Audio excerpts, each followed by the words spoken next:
you still remember how your process of adapting to being a new student?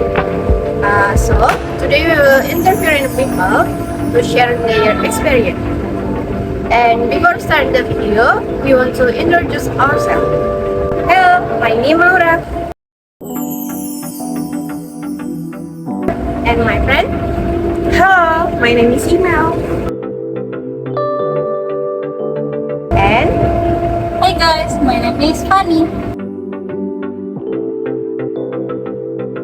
let's join us and happy watching.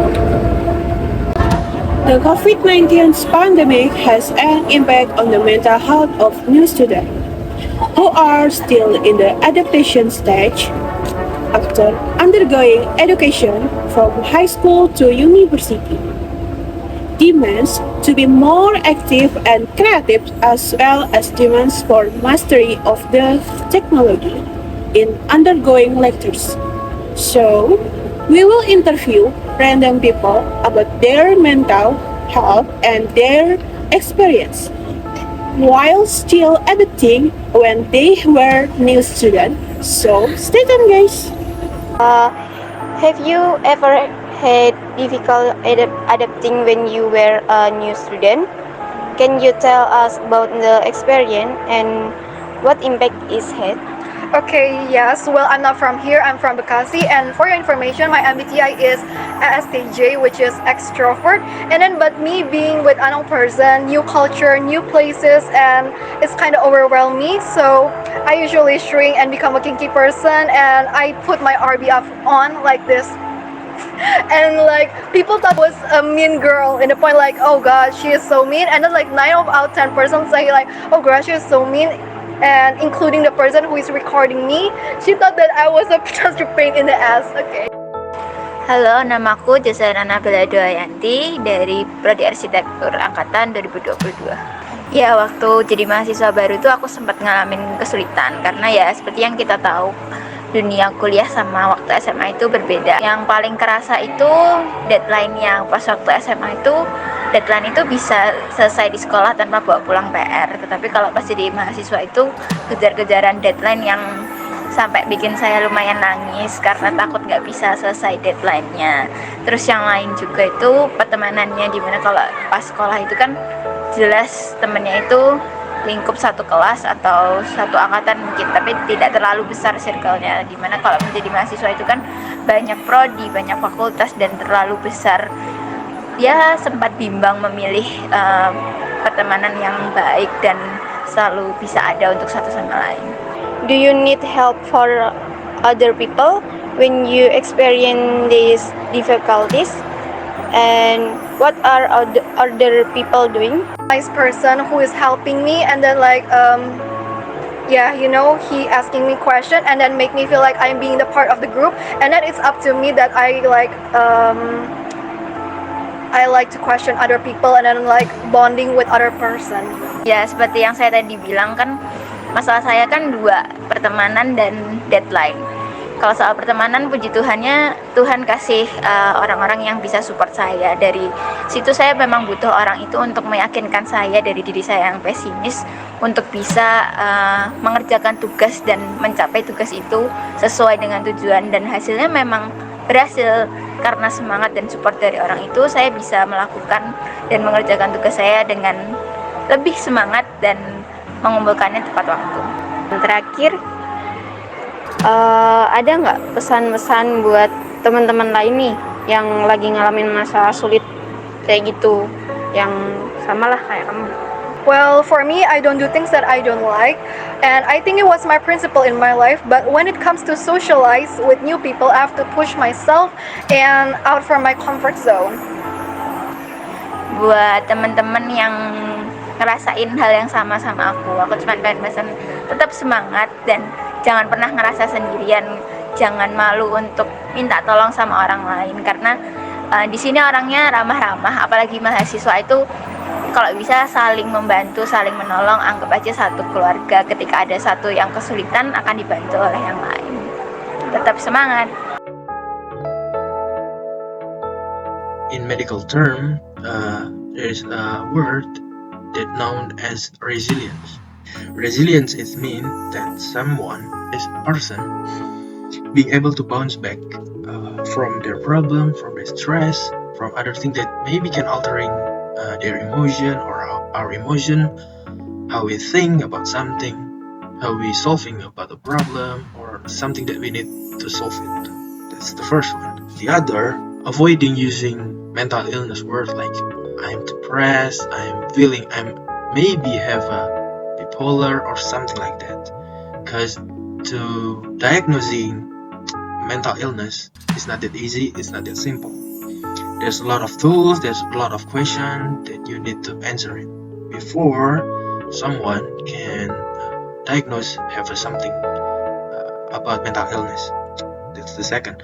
And the last one, the third one, is when we going to a new environmental or taking something in their works, studies or other things, get to know about it, work about it, and try to know people around there. So you will get a lot of information maybe about what environmental will you work in there or studies. And the other that maybe you will get a lot of information that you maybe not receive it before you are talking to people in there.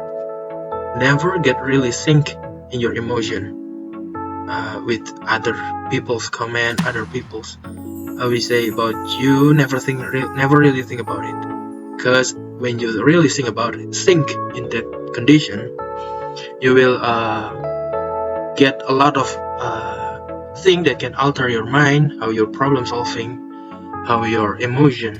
So that's not really important, because it really can altering your emotion, and in the end you will get anxiety, depression that can lead to something about mental illness.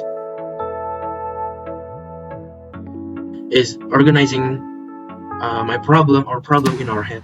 Not really everything that we need to think in that time. I mean, if you are really in middle of class, then you only need to think about in that class. After you're finishing the class, you can think about the other things.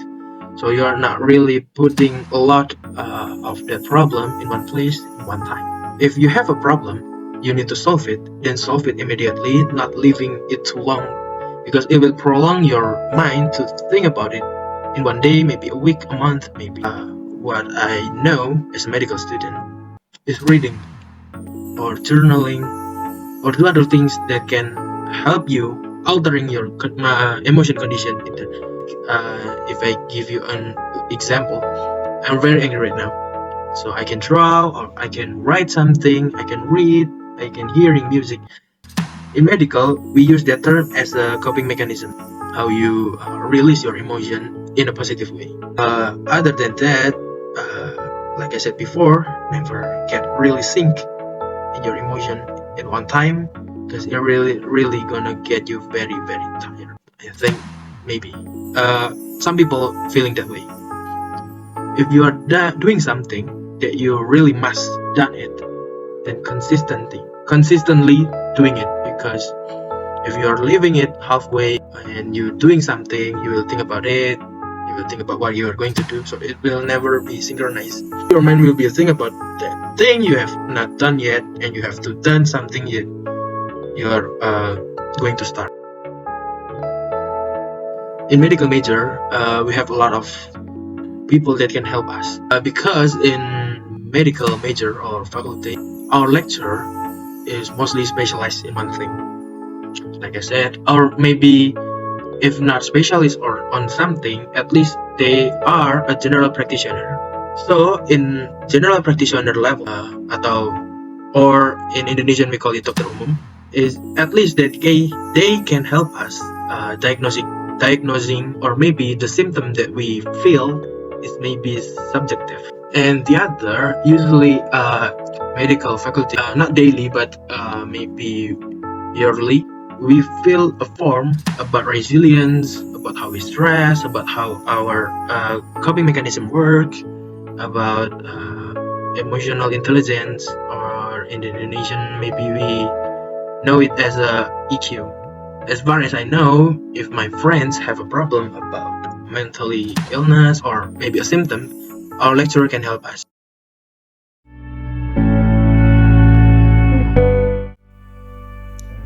Adapting to a new environment is not always easy, so lower your expectations and don't get lost in touch. Keep up and get good relationship and do positive things. The more mature, the more our duties and responsibilities. But if we feel that we are mentally too disturbing, don't hesitate and be ashamed to seek help. Mental illness occurs when our mental health is compromised or neglected for so long that it affects our ability to function in everyday life. You're not alone. You're not the first to go through it, nor will you be the last to go through it.